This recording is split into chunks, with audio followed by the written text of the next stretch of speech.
Hello guys, আসসালামু আলাইকুম। আজকের রেসিপিতে থাকছে রমজান স্পেশাল ছোলা বুট রান্না।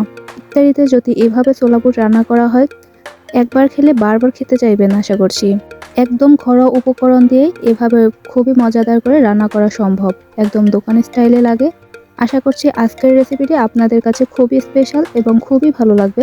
ভালো লেগে থাকলে ভিডিওটি স্কিপ না করে সম্পূর্ণ ভিডিওটি দেখে নিন। আর অবশ্যই ভিডিওতে like, comment, share and subscribe করে দেবেন। পাশে থাকা বেল আইকনটি অন করে দিবেন যাতে পরবর্তী ভিডিও নোটিফিকেশন সর্বপ্রথম আপনার কাছে পৌঁছায়। তো চলুন ভিডিও শুরু করা যাক। ছোলা বুট রান্না করার আগেই প্রথমে আমি একটি বলে পর্যাপ্ত পরিমাণে পানি নিয়েছি আর পানির মধ্যে আমি 2 কাপ পরিমাণে ছোলা বুট ভিজিয়ে রেখে দিচ্ছি। প্রায় 7 থেকে 8 ঘন্টা পর্যন্ত ভিজিয়ে রেখে দিচ্ছি। এতে করে ভিতরটা অনেক ফুলকো হয়ে যাবে, ভিজে যাবে ভালো এবং তাড়াতাড়ি রান্না করতে সহজ হবে। একটি ঢাকনা দিয়ে ঢেকে রেখে দিচ্ছি। 6 থেকে 7 ঘন্টা ভিজিয়ে রাখার পরে দেখতে পাচ্ছেন বুটগুলো কেমন ফুলকো ফুলকো হয়েছে, অর্থাৎ এটি যথেষ্ট পরিমাণে ভিজে গিয়েছে। এখন এগুলোকে সুন্দর করে ধুয়ে নিচ্ছি। পানি ঝেড়ে ধুয়ে নেওয়া হয়ে গিয়েছে। অন্যদিকে এগুলোকে রান্না করার জন্য আমি 2টি মাঝারি সাইজের আলু ছোট ছোট করে কেটে নিয়েছি। দেখতে পাচ্ছেন কতটা ছোট করে কেটে নিয়েছি। এগুলো বুটের সাথে তাড়াতাড়ি সিদ্ধ হয়ে যাবে। দেন চলে যাচ্ছে রান্নার জন্য। তাই চুলায় একটি কড়াই বসিয়ে দিয়েছি আর তাতে পর্যাপ্ত পরিমাণে সাদা সয়াবিন তেল ব্যবহার করেছি।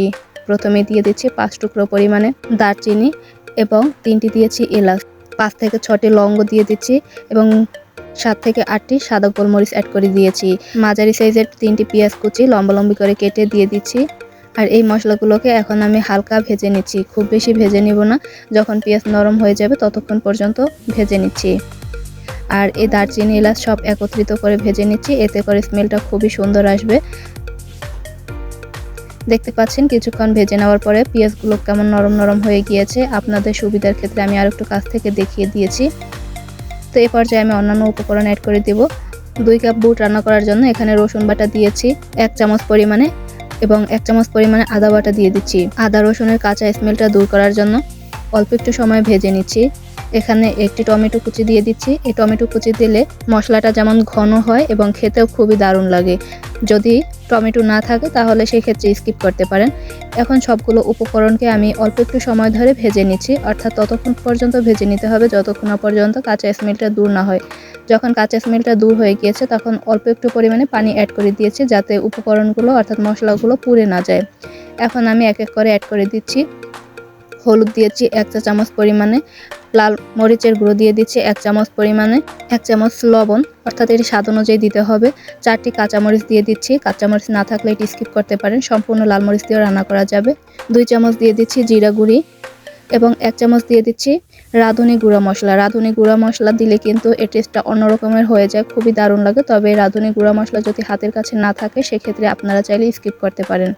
দেন সবগুলো উপকরণকে 3 থেকে 4 মিনিট সময় ধরে কষিয়ে নিচ্ছি।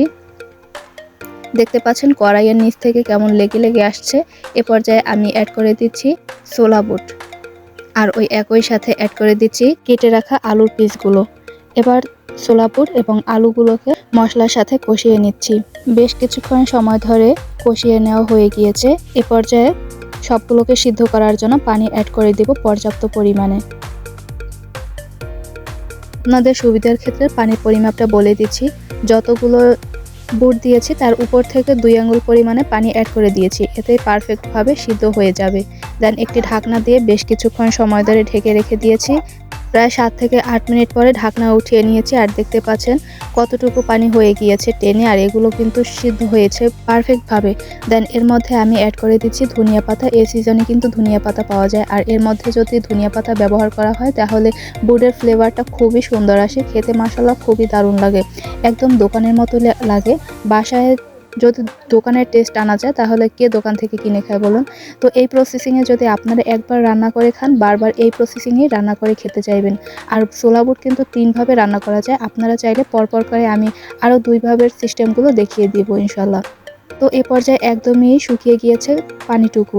দেন এ হচ্ছে ছোলা বুট রান্না করার ফাইনাল লুক। মাশাআল্লাহ কতটা লোভনীয় হয়েছে, খেতে খুবই দারুণ লাগছে। তো আজকে আমার রান্নার রেসিপিটা আপনাদের কাছে কেমন লেগেছে অবশ্যই আপনাদের ব্যক্তিগত মতামত কমেন্ট বক্সে জানিয়ে দেবেন। তো আজকে এ পর্যন্তই। ভালো থাকবেন, সুস্থ থাকবেন এবং পরবর্তী ভিডিও দেখার জন্য অবশ্যই ভিডিওতে like, comment, share and subscribe করে দেবেন। পাশে থাকা বেল আইকনটি অন করে দিবেন যাতে পরবর্তী ভিডিওর নোটিফিকেশন সর্বপ্রথম আপনার কাছে পৌঁছায়। আল্লাহ হাফেজ।